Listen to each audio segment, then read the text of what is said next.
Let's talk about question 9, which is a circuit question focusing on the concept of equivalent models. In part A, we figure out that we're going to power something with a constant voltage source modeled by the following circuit, which is the Thevenin model here.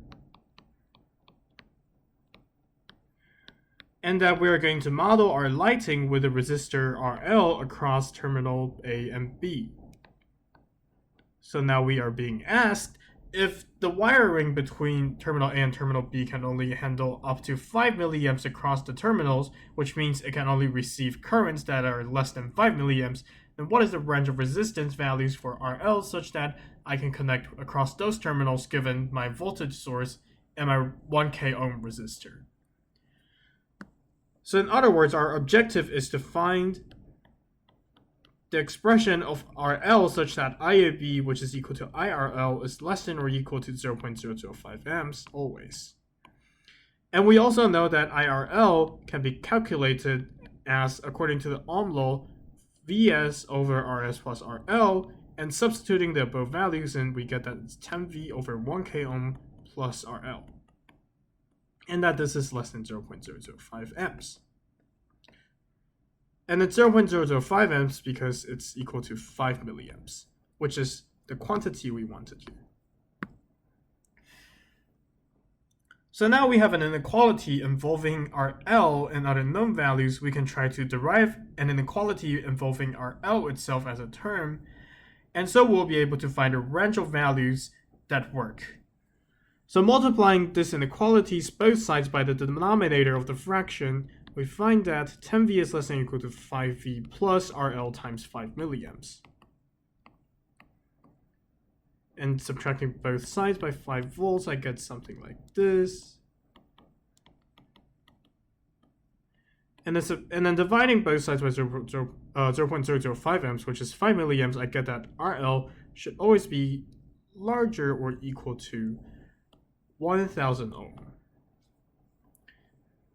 And so this will tell us the solution for the part A, which means that for whatever resistor that has a resistance larger than 1 kilo ohm, and if we put that resistor as the load resistor between terminal A and B, the wiring will work because it will be handling any current that is equal or below 5 milliamps. So now we have made part A circuit work. Let's try to move on to part B, which is a slightly more complicated question. We now have this rather complicated circuit where we're given slightly different values for each element, and we have this network of 1 ohm resistors. So now we need to provide a Norton equivalent model, which means we'll need to generate the values for IEQ and REQ such that this is an equivalent circuit to the complicated one we have above with the resistor network. So we can either find the IEQ, which is the Norton equivalent current of the circuit, and use Ohm's law, which states V equals IR to get REQ, but in this case, it's easier to find REQ first. So we'll try to find REQ first. So to find the Norton resistance of the circuit, which is conceptually equal to the Thevenin resistance, what we need to do is first redraw the circuit. So we have a circuit to work with. So I'm going to redraw the circuit here.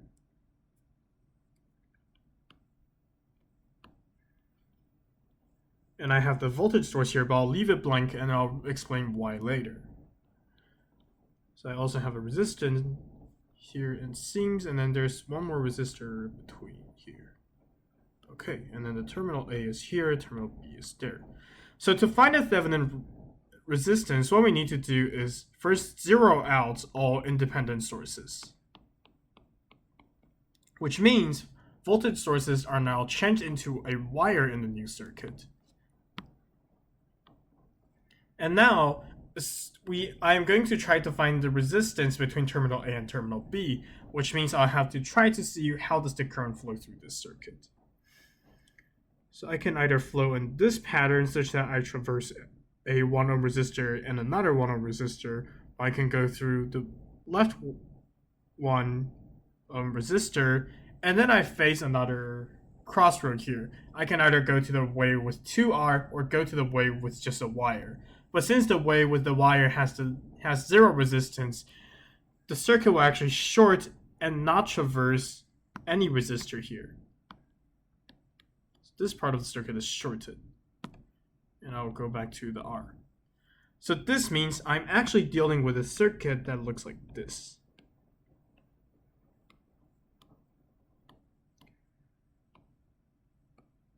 Where the current flows through one of the 1 ohm resistor, and then they reconvene at another 1 ohm resistor.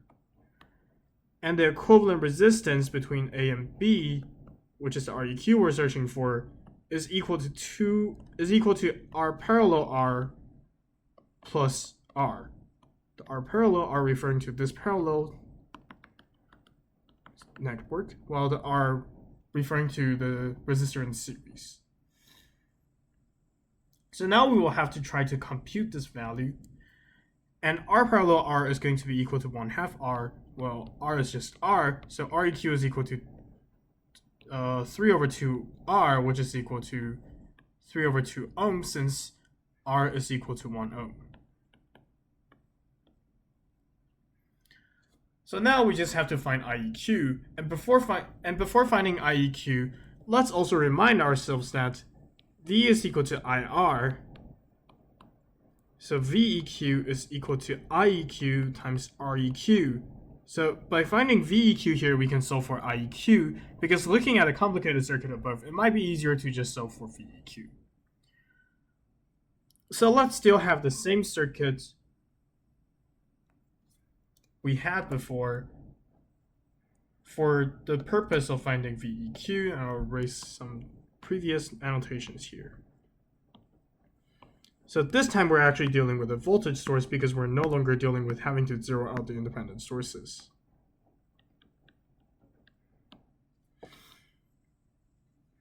So let's try to observe how VAB works. First, we need to determine the nodal voltage of node A, or terminal A. Since A is now open, practically, VA is equal to VS,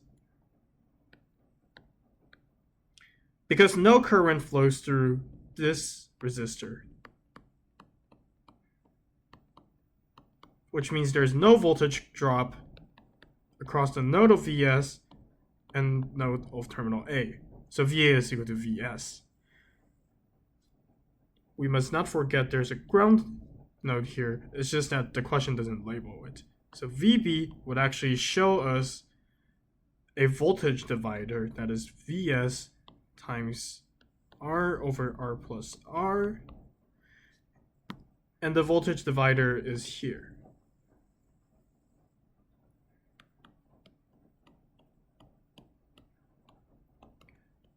Where VB is this node between two 1 ohm resistors. So VB is equal to VS times R over R plus R, which is 10 volts times 1/2, which is equal to 5 volts. VA is 10 volts.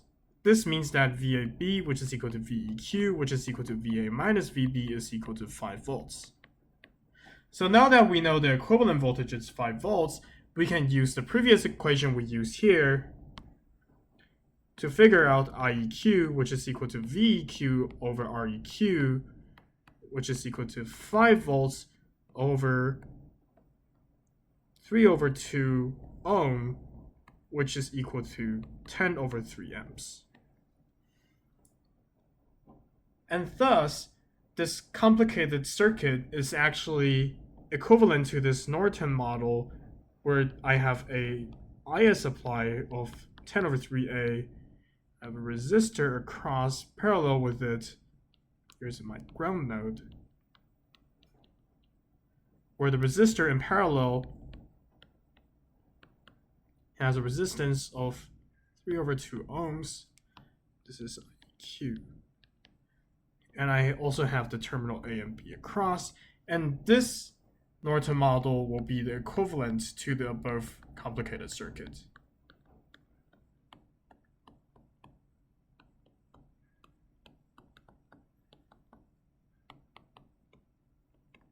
And here we have found the values of IEQ and REQ, and thus we have solved the question.